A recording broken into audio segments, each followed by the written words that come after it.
বাংলাদেশ এখন একটা গণতন্ত্রের উত্তরণের পথে যাচ্ছে।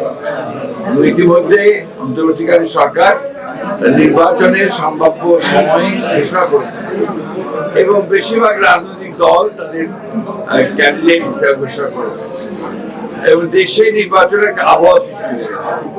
সুতরাং আমরা কিন্তু আশাবাদী কোন রকম ঝামেলা ছাড়াই 26 ফেব্রুয়ারির প্রথম দিকে এবং মধ্যবর্তী সময় নির্বাচন অনুষ্ঠিত হবে। এই বিষয়ে আমরা মোটামুটি আইনগত পরিস্থিতির বিষয়ে আমি মনে করি যে যথেষ্ট উপযোগী আছে, ভালো আছে, কারণ এখন আর এমন কোন পরিস্থিতি নাই যেখানে আপনার নির্বাচন ব্যাহত হবে। চট্টগ্রাম কোর্টটা বিদেশিদের কাছে লিজ দেওয়া হয়নি, কোর্টে হ্যান্ডলিং দেওয়া হয়, এটা তারা ভালো মনে করে দিয়েছেন। আমরা সেটা আবার বিএনপি একটা বিশাল রাজনৈতিক দল, এটা একটা আপনার স্রোতস্বিনী নদীর মতো। এখানে এক একটা কনস্টিটিউয়েন্সিতে 4টা-5টা করে ক্যান্ডিডেট থাকে, কিছু তো আপনার সমস্যা হবেই।